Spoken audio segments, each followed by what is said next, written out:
ఇప్పుడు మొత్తం ఇంటర్నెట్ని గూగుల్ పాలిస్తుంటే ఆ గూగుల్నే పాలిస్తున్నాడు అతను. మన దేశంలో ఒక మధ్యతరగతి కుటుంబంలో జన్మించి ఇప్పుడు ప్రపంచమంతా గుర్తించే స్థాయికి చేరుకున్నాడు. ఒకప్పుడు బ్యాగ్ కూడా కొనుక్కోలేని స్థాయి నుండి ఇప్పుడు కొన్ని వందల కోట్ల జీతం తీసుకుంటూ ప్రపంచంలో ఎక్కువ శాలరీ తీసుకుంటున్న వారిలో ఒకరిగా నిలిచారు. అతనే సుందర్ పిచాయ్ గారు.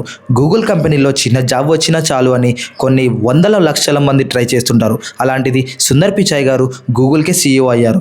అలాంటి స్థాయికి ఎలా ఎదిగారో ఈ వీడియోలో చూద్దాం. సుందర్ పిచాయ్ జూలై 12, 1972న తమిళనాడులోని ఒక మధ్యతరగతి కుటుంబంలో జన్మించాడు. అతని తండ్రి రఘునాథ పిచాయ్ ఒక కంపెనీలో ఎలక్ట్రికల్ ఇంజనీర్గా పనిచేసేవారు. సుందర్ పిచాయ్ గారు చిన్నప్పటి నుంచే స్టడీస్లో ముందు ఉండేవారు. కనీసం వాళ్ళ ఇంట్లో టీవీ కూడా ఉండేది కాదు. సుందర్ పిచాయ్ గారు చిన్నప్పుడే ఒక గొప్ప మేధావి. ఎలా అంటే అప్పట్లో ఓల్డ్ మోడల్ టెలిఫోన్ ఉండేది. దాంట్లో ఒక నంబర్కి కాల్ చేస్తే ఆ నంబర్ సుందర్ పిచాయ్ గారికి గుర్తుండిపోయేది. చిన్నప్పుడు సుందర్ పిచాయ్ బాగా క్రికెట్ ఆడేవారు. అలా పెద్ద అయిన తర్వాత ఒక క్రికెటర్ అవ్వాలనుకున్నారు. అలా విశ్వవిద్యాలయంలో 10th క్లాస్ పూర్తి చేసుకున్న తర్వాత వానవాణి కాలేజీలో ఇంటర్ కూడా పూర్తి చేసుకున్నారు. ఆ తర్వాత ఇండియాలోనే ప్రముఖ కాలేజ్ అయిన IIT ఖరగ్పూర్లో డిగ్రీ పొందారు. కాలేజీలో చదువుకునేటప్పుడు అంజలి అనే అమ్మాయిని ప్రేమించారు. ఆ తర్వాత అమెరికాలోని స్టాన్ఫర్డ్ యూనివర్సిటీలో MS చేయడానికి స్కాలర్షిప్ గెలుచుకున్నారు. కాకపోతే అమెరికా వెళ్ళడానికి డబ్బులు లేవు సుందర్ పిచాయ్ దగ్గర. వాళ్ళ నాన్నగారు అప్పటి వరకు దాచుకున్న డబ్బులు సరిపోక అప్పుగా తెచ్చి సుందర్ని అమెరికా పంపారు. అమెరికా వెళ్ళిన తర్వాత ఒక బ్యాగ్ కొనుక్కోవడానికి వెళ్ళినప్పుడు ఒక బ్యాగ్ ఎంత అని అడగ్గా $60 అని చెప్పగా తాను ఉన్న పరిస్థితికి అవసరం లేదు అనుకున్నారట. అప్పుడు అమెరికాలో వస్తువుల ధరలు ఏంటో ఎంత ఎక్కువ ఉన్నాయి అని అర్థమైంది సుందర్ పిచాయ్ గారికి. డబ్బులు సరిపోయేవి కావు. అప్పట్లో ఇంటర్నేషనల్ కాల్ ఛార్జెస్ ఎక్కువ ఉండడంతో తాను ప్రేమించిన అమ్మాయితో చాలా కాలం పాటు మాట్లాడకుండా కూడా ఉన్నారు. అలా సుందర్ పిచాయ్ మెటీరియల్ సైన్స్ మరియు సెమీకండక్టర్లో MS పూర్తి చేసుకున్నారు. సుందర్ పిచాయ్ తన చదువు వాళ్ళ అమ్మ నాన్నకి భారం కాకూడదు అనుకున్నారు. దాదాపు తన చదువు మొత్తం కూడా స్కాలర్షిప్ల ద్వారానే పూర్తి చేసుకున్నారు. ఆ తర్వాత అప్లైడ్ మెటీరియల్స్ అనే కంపెనీలో జాబ్లో చేరారు. కొంతకాలానికి ఆ జాబ్ కూడా వదిలేసి వార్తన్ స్కూల్ ఆఫ్ యూనివర్సిటీలో MBA పూర్తి చేశారు. అది కంప్లీట్ అయిన తర్వాత మెక్కెన్సీ అనే కంపెనీలో జాబ్లో జాయిన్ అయ్యారు.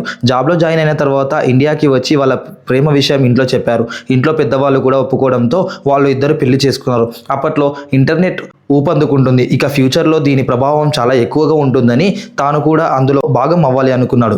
ఇక ఏమాత్రం ఆలోచించకుండా తాను చేస్తున్న జాబ్ని వదిలేసి గూగుల్లో జాబ్ కోసం ఇంటర్వ్యూకి వెళ్ళారు. సరిగ్గా అది 2004 ఏప్రిల్ 1. అదే రోజు గూగుల్ కంపెనీ జీమెయిల్ని స్టార్ట్ చేసింది. అదే ఇంటర్వ్యూలో సుందర్ పిచాయ్ని జీమెయిల్ గురించి నీకు తెలుసా అని అడిగారు. కానీ సుందర్ పిచాయ్కి అప్పటి వరకు జీమెయిల్ అంటే ఏంటో కూడా తెలియదు. అప్పుడు ఆ ఇంటర్వ్యూ చేసే అతను జీమెయిల్ని కాసేపు సుందర్ పిచాయ్కి చూపించి ఆ తర్వాత అడుగుతాడు. అప్పుడు జీమెయిల్ని ఇంకా ఎలా ఇంప్రూవ్ చేయవచ్చు, ఫ్యూచర్లో ఎలా యూజ్ అవుతుంది అని సుందర్ పిచాయ్ క్లియర్గా ఎక్స్ప్లెయిన్ చేస్తారు. బహుశా ఆ ఇంటర్వ్యూ చేసే వాళ్ళకి కూడా తెలియదేమో మనకు కాబోయే CEOని ఇంటర్వ్యూ చేస్తున్నామని. అలా 2004లో గూగుల్ సెర్చ్ బార్ పై కనిపించే చిన్న టీంలో జాయిన్ అయ్యారు. అలా సుందర్ పిచాయ్ గారు టెక్నాలజీ రంగం వైపు అడుగులు వేశారు. ఇక అప్పటి నుంచి వెనక్కి తిరిగి చూడలేదు. అప్పట్లో Mozilla Firefox, internet explorer, Opera ఇలాంటి బ్రౌజర్స్లకి ఎక్కువ యూజ్ చేసేవాళ్ళు. వాటి కాంపిటీషన్ని గూగుల్ తట్టుకోవాలంటే గూగుల్కి కూడా ఒక బ్రౌజర్ ఉండాలి అని సుందర్ పిచాయ్కి ఒక ఆలోచన వచ్చింది. ఇదే ఐడియా వాళ్ళ సీనియర్లకి చెప్తే అందరూ వద్దు అన్నారు. అలా గూగుల్ ఫౌండర్స్కి సుందర్ పిచాయ్ తనకు వచ్చిన ఆలోచనని చెప్పి ఆ ఫౌండర్స్ని ఒప్పించారు. అలా ఒప్పించిన తర్వాత వచ్చిందే మనం అందరం యూజ్ చేసేదే గూగుల్ క్రోమ్. గూగుల్ క్రోమ్ ఎంత హిట్ అయిందో చెప్పక్కర్లేదు. అప్పటి వరకు ఉన్న బ్రౌజర్లన్నీ కనుమరుగైపోయాయి. ఇప్పుడు గూగుల్ ఇంత సక్సెస్ఫుల్ అవ్వడానికి గూగుల్ క్రోమ్ కారణమైతే ఆ గూగుల్ క్రోమ్ సక్సెస్ అవ్వడానికి మన సుందర్ పిచాయ్ గారు కారణం. వెంటనే సుందర్ పిచాయ్ని ప్రోడక్ట్ డెవలప్మెంట్ మేనేజర్కి ప్రమోట్ చేశారు. దాంతో గూగుల్కి సంబంధించిన మీటింగ్స్లో సుందర్ పిచాయ్ ఎక్కువగా కనిపించేవారు. గూగుల్ డ్రైవ్, క్రోమ్ OS ఇలా కొత్త ప్రోడక్ట్స్లో సుందర్ పిచాయ్ పాత్ర చాలానే ఉంది. ఆ తర్వాత మైక్రోసాఫ్ట్ ట్విట్టర్లో CEOగా, వైస్ ప్రెసిడెంట్గా ఉండమని సుందర్ పిచాయ్ని చాలా ఆఫర్సే వచ్చాయి. కానీ గూగుల్ని వదలలేదు. అలా గూగుల్ కూడా సుందర్ పిచాయ్ని వదులుకోలేదు. 2015లో ఎవరు ఊహించినంతలా గూగుల్ సుందర్ పిచాయ్ని గూగుల్ CEOగా ప్రకటించింది. ఒక్కసారిగా సుందర్ పిచాయ్ పేరు ప్రపంచమంతా మారుపోయింది. మన దేశం నుంచి వెళ్ళిన ఒక కుర్రవాడు ప్రపంచంలో బిగ్గెస్ట్ కంపెనీని నడిపిస్తున్నాడు. మిగతా CEOల కంటే సుందర్ పిచాయ్ వచ్చిన తర్వాత గూగుల్ 50% ఎక్కువ డెవలప్మెంట్ అయింది. ఇప్పుడు సుందర్ పిచాయ్ ఒక సంవత్సరానికి తీసుకునే జీతం ఎంతో తెలుసా? సుమారుగా 1280 కోట్ల రూపాయలు. అంటే దాదాపుగా ఒక రోజుకి 3.5 కోట్లు అన్నమాట. అంటే ప్రతి సెకండ్కి సుమారుగా 400 రూపాయలు.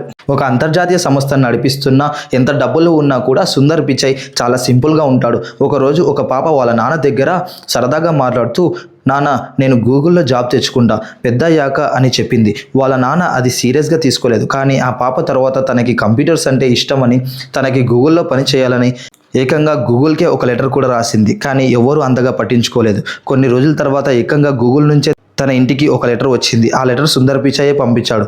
తను బాగా చదువుకోమని, ఫ్యూచర్లో తన చదువు అయిపోయాక తన దగ్గర నుండి జాబ్ అప్లికేషన్ కోసం గూగుల్ వెయిట్ చేస్తూ ఉంటుంది అని ఆ లెటర్లో సుందర్ పిచాయ్ గారు రాశారు.